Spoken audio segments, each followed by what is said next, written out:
nuevas memorias semánticas. La amnesia es la mala memoria que está provocada por factores o deficiencias biológicas ajenas propiamente al funcionamiento normal de la misma. La amnesia es la ausencia de recuerdos de un periodo determinado de la vida. El sujeto suele estar consciente de que son recuerdos que existieron, pero que se han perdido. Pueden ser parciales o totales. La amnesia se divide en parcial y en total. La parcial afecta los recuerdos de un campo reducido de memoria visual, auditiva o verbal. Puede estar presente en trastornos orgánicos del cerebro, lesiones de la corteza cerebral por traumatismos, deficiencia circulatoria, intoxicaciones o trastornos psicogénicos. Si la amnesia es de etiología orgánica, suele ser definitiva, mientras que la amnesia temporal de etiología psicogénica suele ser transitoria. La amnesia total es la que se vuelve extensiva a todos los elementos y formas de conocimiento que corresponden a un lapso determinado de la vida del sujeto. Según la cronología del lapso olvidado, se divide en eficación o evocación. La hipomnesia es la disminución de la capacidad de la memoria debido a una dificultad tanto en la fijación como en la evocación. Se observa en personas psiquiátricamente sanas con preocupaciones profundas que acaparan la atención, así como en pacientes con neurosis. La hipernesia es el aumento o hiperactividad de la memoria frecuente en pacientes maníacos o delirantes y se presenta también en sujetos con entrenamiento especial de la memoria. Disnesia es una alteración cuantitativa que traduce siempre en una disminución de la memoria, imposibilita evocar un recuerdo en un momento dado y evoca otros en forma borrosa o poco nítida.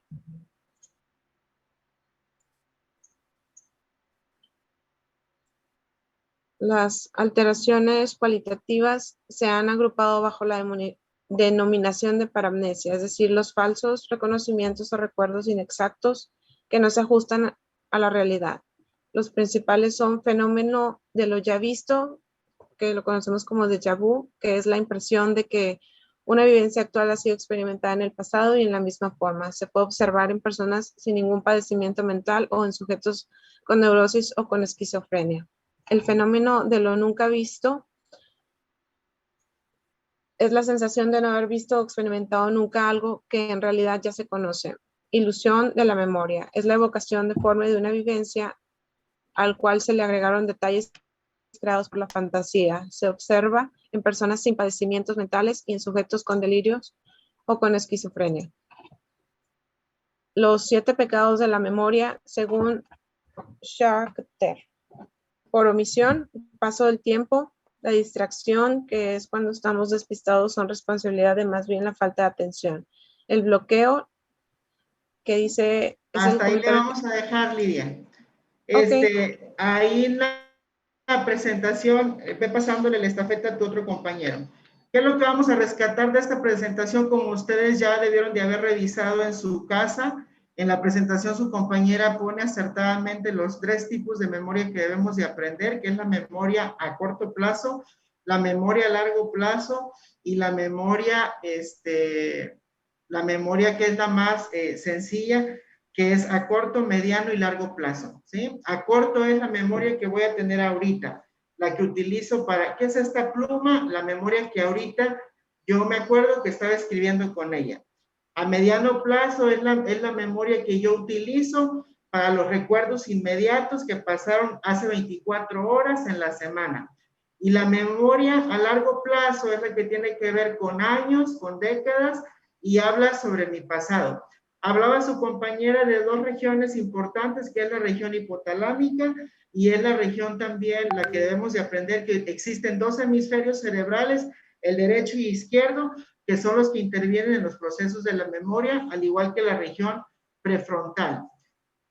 Cuando hablamos de la alteración de la memoria es bien importante porque en psicología tenemos que detectar si nuestro paciente en algún momento va a tener pérdida de la memoria. Vamos a tener pacientes con demencia senil, que son pacientes adultos mayores, que ellos tienen problemas con la memoria, sobre todo a corto plazo, se les olvida generalmente lo que acaban de hacer, por ejemplo, dónde dejaron las llaves, apagué la plancha o no la apagué, y son capaces de reproducir la memoria a largo plazo porque hay una hipertrofia del cerebro que significa que algunas neuronas, por el simple hecho de ya ser de un adulto mayor, pues ya dejan de funcionar y entonces la memoria a largo plazo se activa. Un adulto mayor es capaz de acordarse de las cosas del pasado, pero no se va a acordar de las cosas del presente. También su compañera pone ahí varias alteraciones de la memoria que hay que revisar la definición como ella lo está plasmando ahí y que están también excelentes las definiciones. Una de las enfermedades más características porque es degenerativa es el Alzheimer. Y el Alzheimer es un padecimiento donde se va destruyendo específicamente las neuronas de los hemisferios, tanto izquierdo como derecho, y el paciente va perdiendo la habilidad de recordar procesos incluso fisiológicos. Es capaz de sentir la sensación de ir al baño, pero no es capaz de saber para qué es esa sensación. Y es una de las, se puede decir que es una de las enfermedades cumbres de las alteraciones de la memoria, ¿ok? Al ser un proceso cognitivo, nosotros hacemos una evaluación, por ejemplo, en pacientes con déficit de atención, si tiene alguna alteración sobre todo de los hemisferios cerebrales. Y aprender que es un proceso cognitivo, la memoria entonces tiene que ser de nacimiento. Un menor de edad, por ejemplo, tiene que tener una alteración de la memoria y al ser un pequeño que está en crecimiento y en desarrollo, hay que regresar a ver primero el tipo de alimentación que tiene, si el niño no fue prematuro, si el niño no tuvo alteraciones durante el nacimiento, si respiró y lloró al nacer. Nosotros preguntamos qué tipo de Apgar tuvo, es una regla que utilizamos para saber si el niño en el primer minuto lloró. Y si la madre dice que el niño tuvo problemas en el nacimiento, lo más seguro es que tenga una alteración del sistema nervioso y ese niño va a tener alteraciones de la memoria. ¿Cómo nos vamos a dar cuenta en un pequeño? Porque cuando empiece con los procesos cognitivos de la lectura y la escritura, que son procesos mentales que vamos adquiriendo como una habilidad en la escuela, nos va a causar un rezago escolar y entonces cuando notamos que hay una alteración en la parte de la memoria, ¿ok? Si un adulto mayor de pronto empieza a perder la memoria de las cosas básicas, ¿qué serían las cosas básicas? Me levanto y no sé a dónde voy, eso sería una situación básica. Salgo de mi casa y voy manejando y no sé a dónde voy, es un proceso cognitivo y es un deterioro que debemos de preguntarnos por qué está pasando. Hay diferentes tipos de alteraciones, las más obvias son tumoraciones cerebrales, procesos isquémicos o que también le llamamos ictus isquémico, donde una vena, una arteria del cerebro deja de pasar sangre y por ende la estructura adyacente alrededor del cerebro se empieza a morir y eso nos va a causar alteraciones.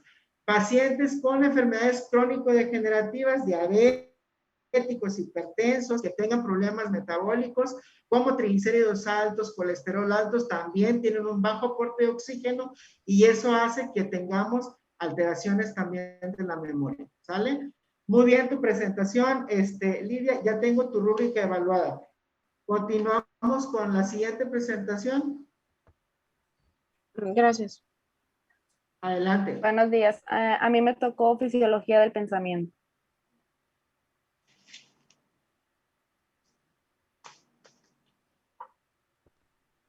Adelante. Sí, ahí va. La fisiología del pensamiento está muy relacionada con la conducta y la cognición. Determina y orienta la entrada de información que proviene del mundo que nos rodea. La fisiología también moldea la comunicación, las bases fisiológicas de la conducta y el pensamiento. Dirigen su atención hacia los sistemas nervioso y endocrino, la evolución y la herencia. Pensamiento. Según la definición teórica, el pensamiento es aquella que trae a la realidad por medio de la actividad intelectual. Se puede decir que son productos elaborados por la mente, que pueden aparecer por procesos racionales del intelecto o bien por abstracción de la imaginación. El pensamiento puede ser considerado desde diferentes perceptivas, se puede decir que el pensamiento es la información procesada que está viniendo de los receptores o la memoria dentro del cerebro.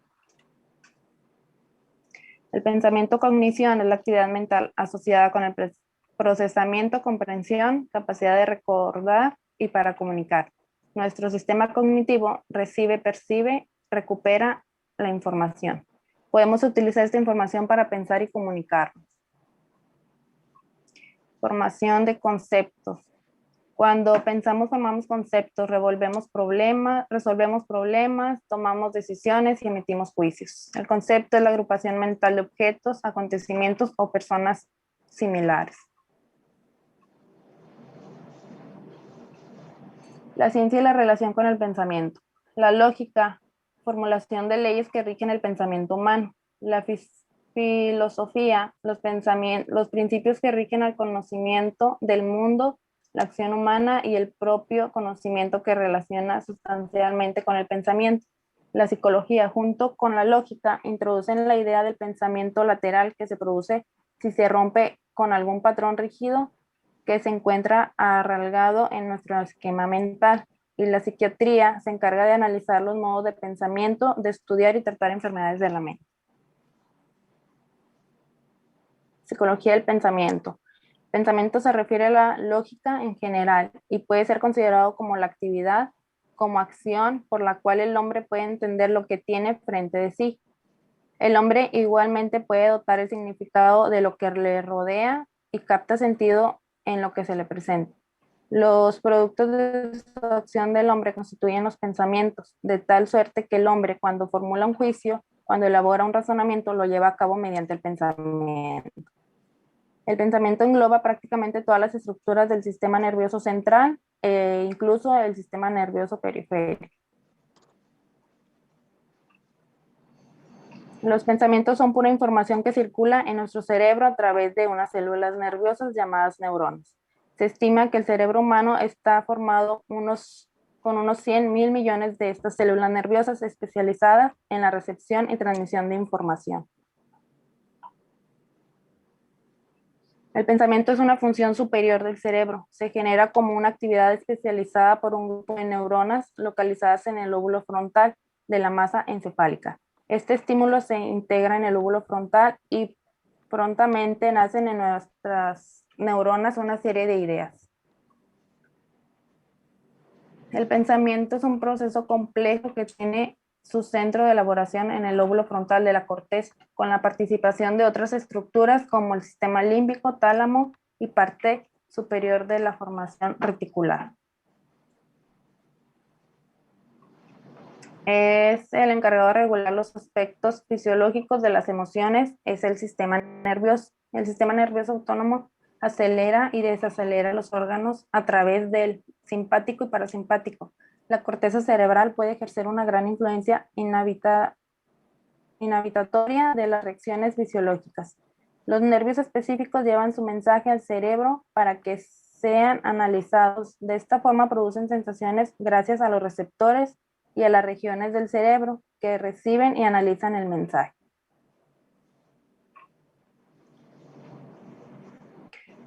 El cerebro también juega un papel muy importante en el pensamiento, ya que permite recordar, pensar, percibir y hablar.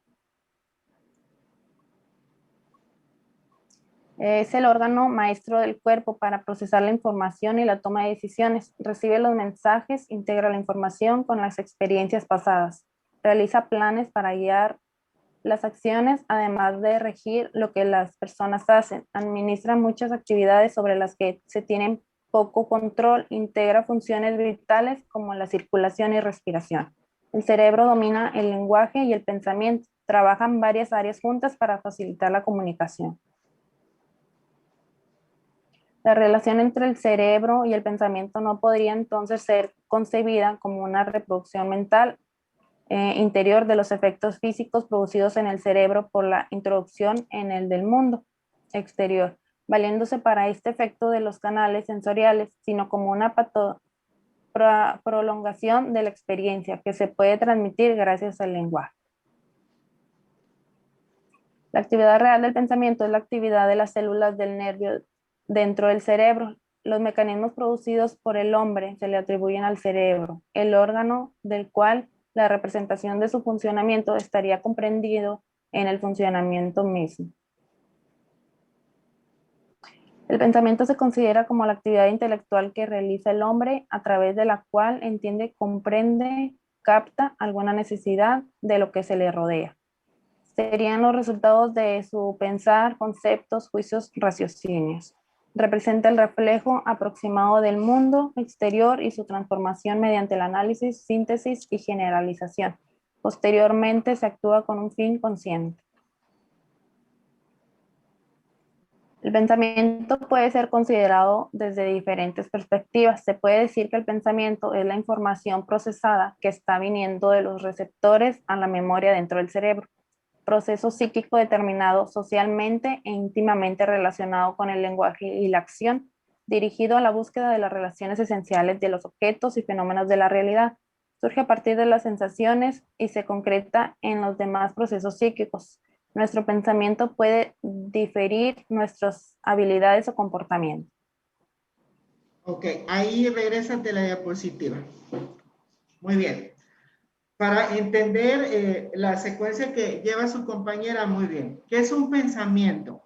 Por eso no todos los seres humanos tenemos pensamientos, porque su compañera acaba de decir algo bien importante.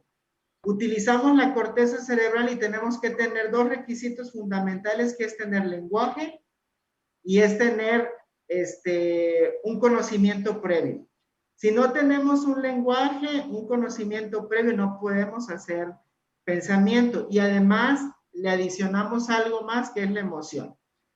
Si yo tengo un conocimiento previo, le agrego una emoción y le agrego un lenguaje, puedo tener un proceso mental que se llama pensamiento, que es darle secuencia a un conjunto de hechos en mi mente a través de mi corteza cerebral, como lo va diciendo su compañera Viridiana, y esto me va a permitir utilizar mi lógica, que es la capacidad de deducción o la capacidad cuantitativa que nosotros tenemos en nuestra corteza cerebral.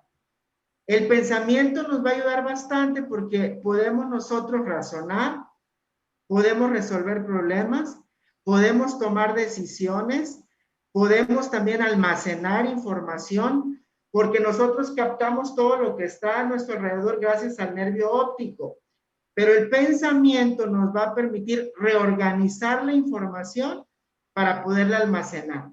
No todo lo que se encuentre a nuestro alrededor lo vamos a poder guardar, solamente a lo que nosotros le pongamos atención.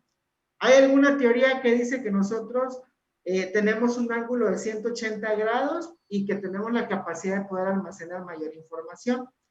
La realidad es que gracias al pensamiento nosotros podemos incluso deducir lo que es bueno y lo que es malo y tomar decisiones asertivas, porque nuestro pensamiento va a permitir poder hacer o hilar acciones en nuestra corteza cerebral para poder tomar decisiones y podemos utilizar la capacidad del razonamiento. Hay un hemisferio que se va a encontrar más activado en el pensamiento, que es el hemisferio izquierdo, porque es el que tiene la capacidad cuantitativa de poder organizar la información.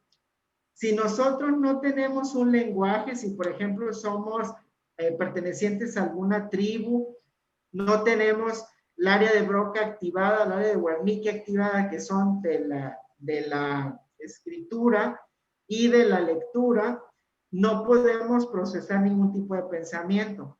Yo reúno un lenguaje, un vocabulario, le pongo una emoción, le pongo un conocimiento y entonces activo mi pensamiento.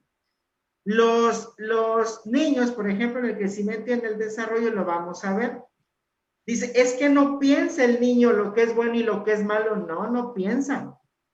Porque apenas su conocimiento se está estructurando y por eso hablamos de las fases o etapas del crecimiento y del desarrollo. Es que ¿cómo no te puedes dar cuenta que eso es malo? Pues si no tengo una información previa y un conocimiento, no me voy a dar cuenta. Entonces, nosotros debemos entender que el pensamiento va a tener un periodo también de maduración. El pensamiento de un adulto no es el mismo pensamiento de un niño ni el pensamiento de un adulto mayor.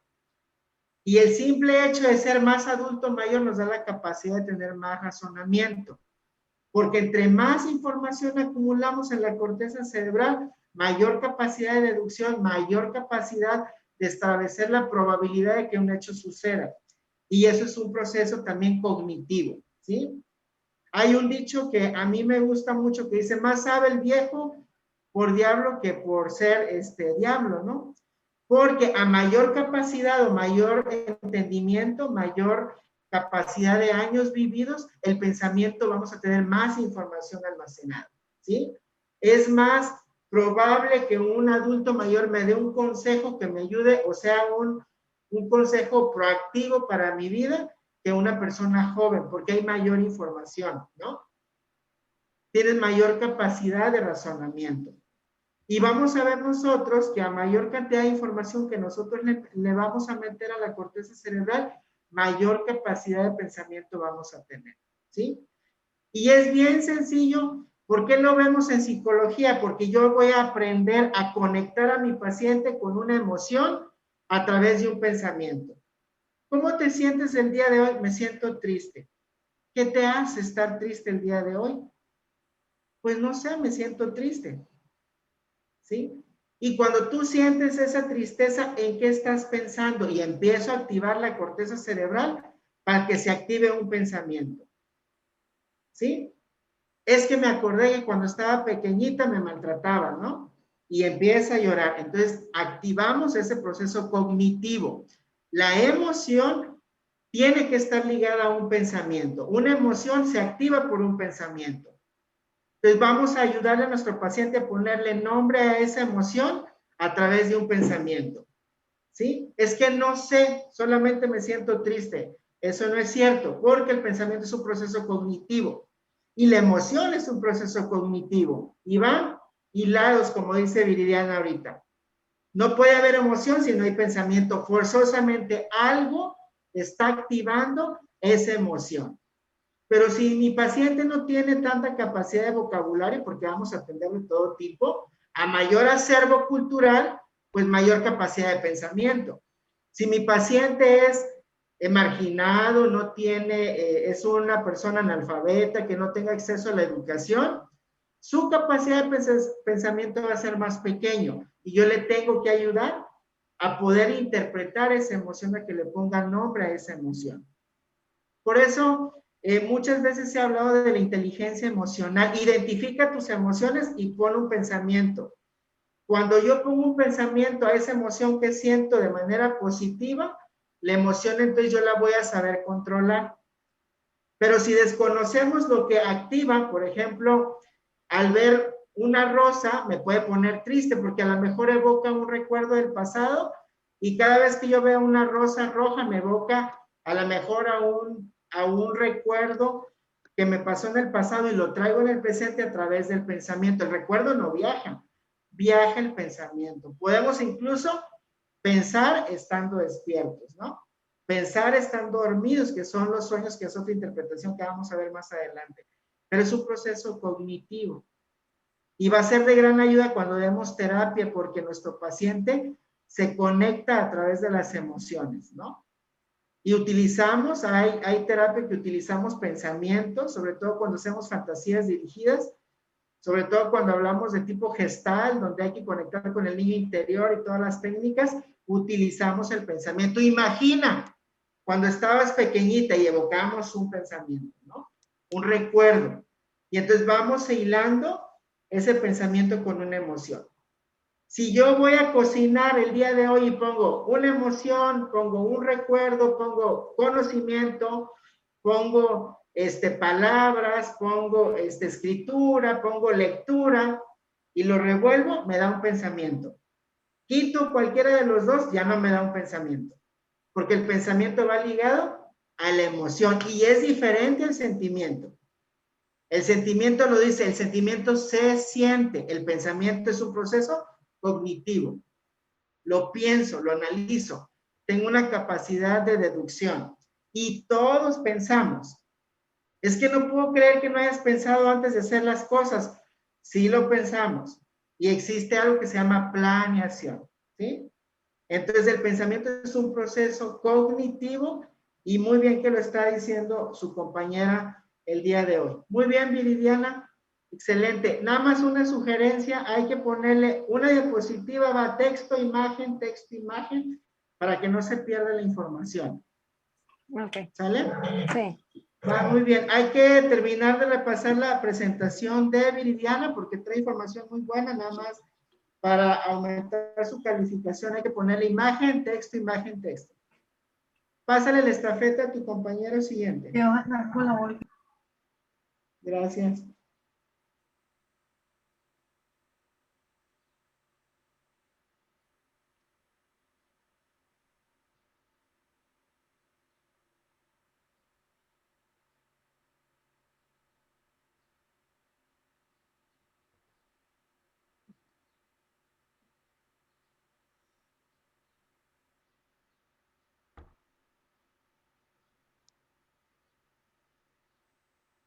¿Quién sigue? Yo voy. Adelante.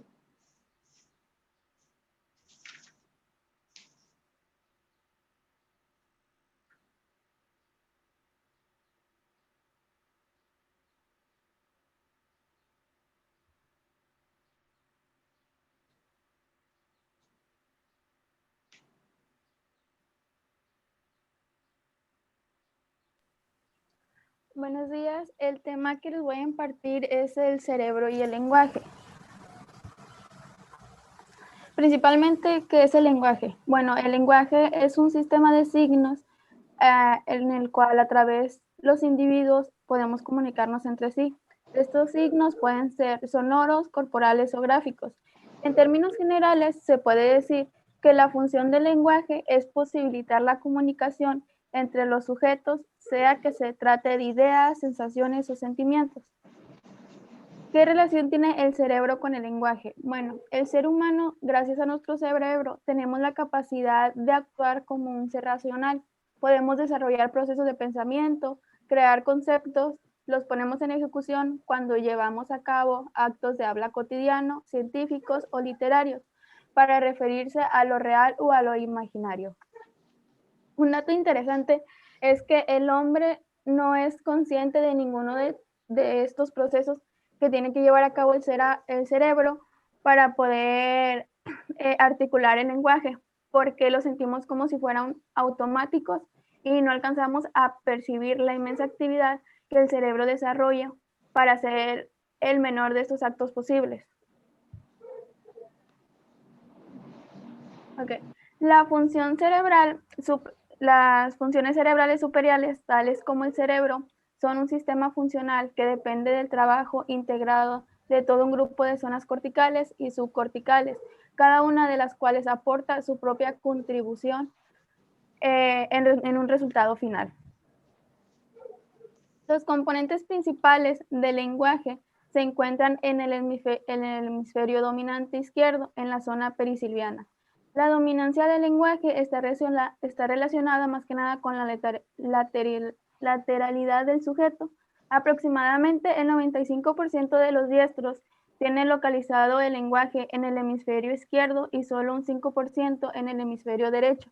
En cambio, los zurdos, el 70% lo tiene representado en el hemisferio izquierdo y un 15% en el hemisferio derecho y un 15% en forma bilateral. Bueno, vamos a repasar un poco la anatomía general de la cara lateral del encéfalo. Aquí tenemos el encéfalo, tenemos el cerebro, el tallo cerebral y el cerebelo. Esta línea que está aquí es la línea cisura silviana o cisura lateral. Esta línea es la que divide el cerebro entre el lóbulo frontal, el lóbulo temporal y el parietal. El lóbulo frontal y el parietal es dividido por esta línea que es llamada surco central o cisura de Rolando. Y acá en esta parte tenemos el lóbulo occipital. Esta área que está en color rojo es la zona perisilviana o el periférico de la cisura silviana, que es el más importante en cuestiones de aspectos del lenguaje. Esta zona perisilviana o periférico de la cisura silviana está involucrando la zona frontal, parietal y temporal.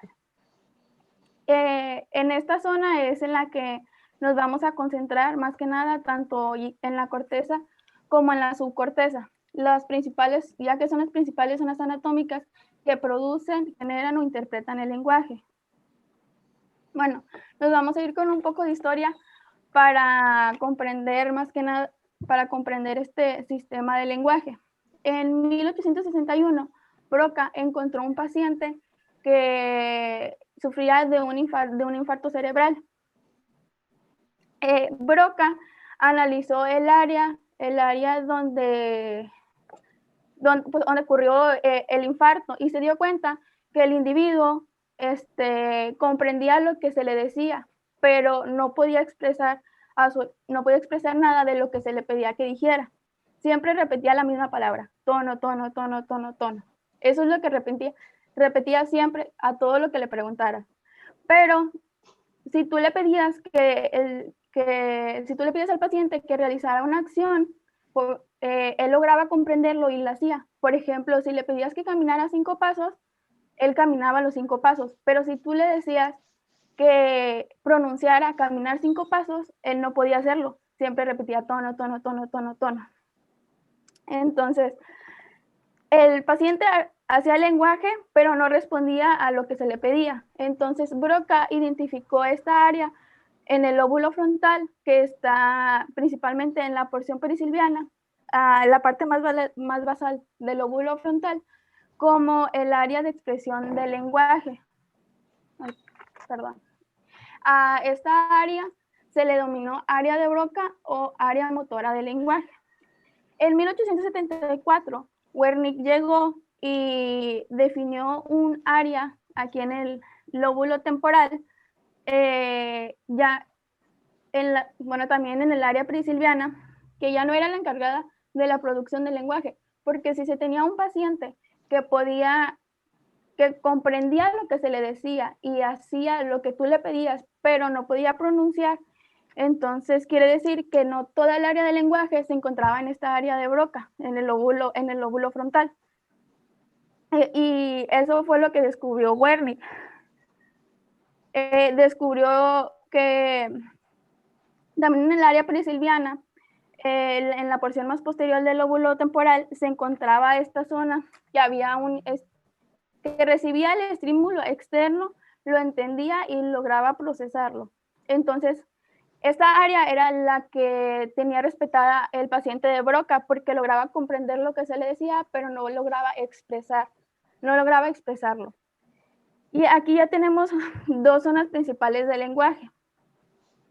Pero en 1895, Burdach y Denger describieron que tendría que haber un cable o un fascículo de su corteza que comunicara estas 2 áreas.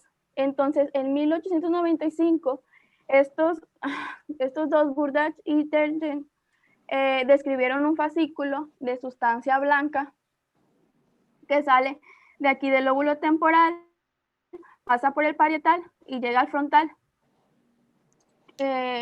Y aquí es donde comunica estas 2 zonas, y este fascículo de aquí se le llamó fascículo arqueado o fascículo arcuato. Durante años se conocía solamente este modelo de lenguaje, se entendía que aquí se comprendía lo que se comunicaba, por aquí se conectaba y acá expresaba. Hasta que en 1965, un siglo después, llegó Greenwich y definió que hay más zonas del lenguaje que se encargan también del procesamiento, y una de estas zonas que Greenwich definió como área de Greenwich está en el lóbulo parietal. Aquí ya se formó un modelo de lenguaje. Este modelo de lenguaje ha sido muy conocido, pero obviamente como ha pasado el tiempo, ha sido evolucionando, y es lo que les voy a explicar así muy ampliamente ahorita. Bueno, principalmente, ¿cómo se genera el lenguaje? Para generar el lenguaje debemos de tener un estímulo sensorial. El estímulo sensorial puede ser de manera auditiva o de manera visual, pero la más conocida se puede decir que es el modelo de sistema auditivo. Ok, tiene que llegar primero el estímulo sensorial y este tiene que llegar a una parte donde yo lo reciba, que es el área motora. Por ejemplo, en un área, si alguien me dice buenos días, hablando de un estímulo auditivo, si alguien me dice buenos días en un área que es el área auditiva primaria, que también está en el lóbulo temporal, recibe este estímulo, pero este estímulo es solamente un código, que entonces tiene que haber un área donde logre interpretar este código, este estímulo, para que sepa que me diga que es un saludo amable, que es un saludo de un conocido. Entonces tiene que haber otra área donde le dé significado, que se llama área de significado sensorial conceptual. Y aquí ya vamos a pasar del estímulo al concepto. Perdón. Entonces aquí ya me va a decir cómo yo voy a responder esos buenos días. Si es una persona que me cae bien, que me agrada, pues le voy a responder amablemente y con una sonrisa. Después de haber procesado ya toda esta información, tiene que pasar a un área motora, donde yo ya voy a poder definir los pasos para poderle contestar a esa persona el buenos días, donde ya tiene que trabajar la faringe y todo eso. Entonces aquí vamos a tener dos componentes del lenguaje principales, hablando del sistema auditivo, que viene siendo el componente auditivo motor y el componente auditivo de significado. Aquí, como podemos ver, ya no solamente tenemos un área de lenguaje que recibe aquí y otra que articula acá. Ahora ya se encienden muchísimo más áreas. Aquí yo ya voy a escuchar el buenos días, pero aquí yo voy a ver la cara del sujeto, si es una persona conocida, que me cae bien. Entonces, todo esto se va a lograr conectar a esta zona del lóbulo temporal y con el lóbulo parietal para que me diga, es una persona conocida, que te cae bien, pues saludarle de buena manera.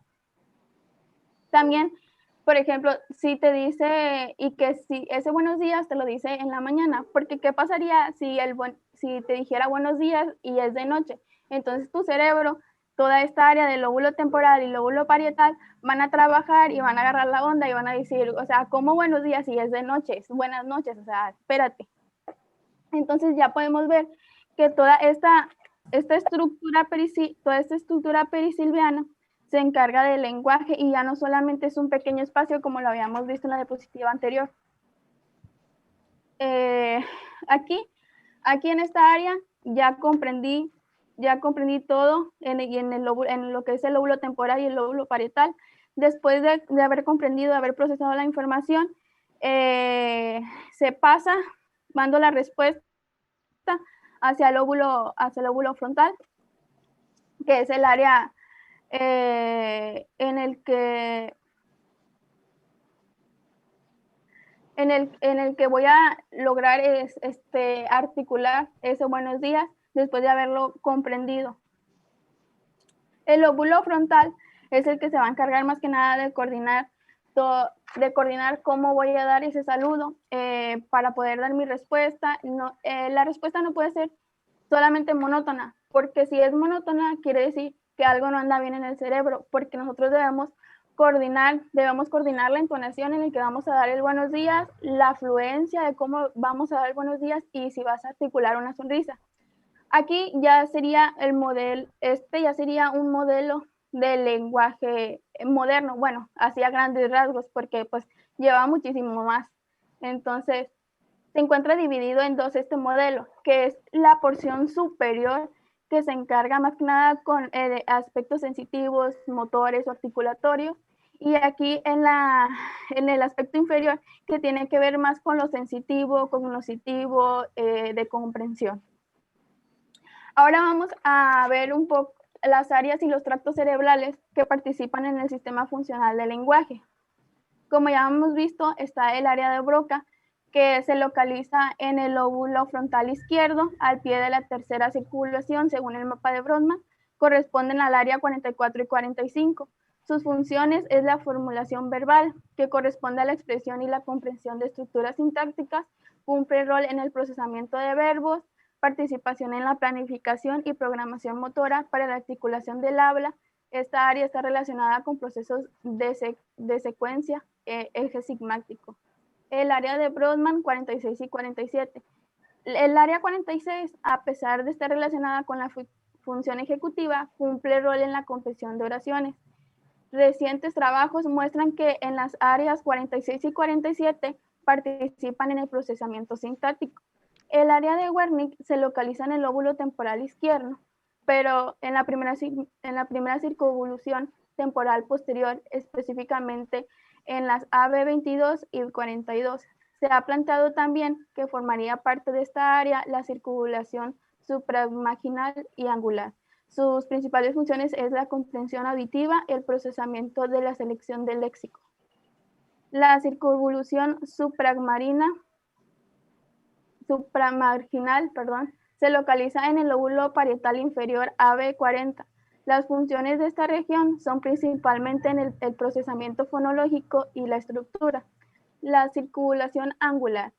Este se localiza en el lóbulo parietal izquierdo y corresponde al área AB39, área terciaria, que juega un importante rol en la integración multimodal, que es la visual, auditiva y la táctil, en el procesamiento semántico, cálculo, lectura y escritura.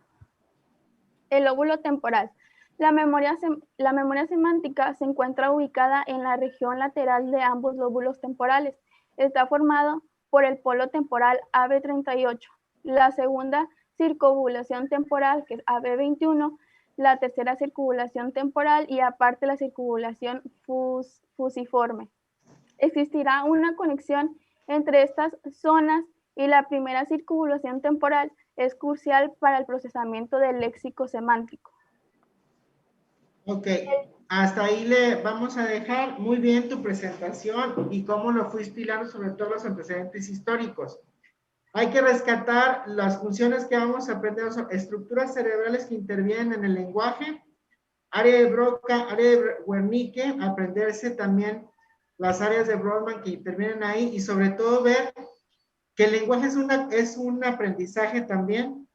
El lenguaje lo tenemos nosotros que cultivar, nacemos sin lenguaje, conforme pasan los años y de acuerdo al medio en el que nos toque crecer, se van a activar el área de Broca y el área de Wernicke. Si no nos enseñan lenguaje, seríamos como cualquier mamífero o cualquier ser vivo sin lenguaje. Sin embargo, nosotros tenemos la capacidad del lenguaje. Hoy en día ya tenemos diferentes idiomas más complejos que hacen que el lenguaje sea más diverso. Hay interpretaciones, de acuerdo, como dijo su compañera, lo que nos han enseñado a detectar el buenos días, que es en la mañana, el buenas tardes, eso se va almacenando en esas áreas para poder utilizar las conexiones neuronales somatosensoriales. Eso nos va a ayudar a poder hilar la parte del lenguaje con la parte también del área de Wernicke para poder interpretar lo que nos está dando el emisor y nosotros como receptor poder emitir el tipo de lenguaje que queremos para poder eficientar la comunicación. ¿Por qué es importante? Porque también vamos a ver alteraciones de estas áreas que son importantes y muchas de ustedes van a dar también terapia de lenguaje y eso es padre para que vayan viendo de dónde parte o qué estructura cerebral se encarga de eso. ¿Sale? Muy bien, pues que tengan excelente día. Nos vemos en la siguiente clase. ¿Sale? Hasta luego. Bye.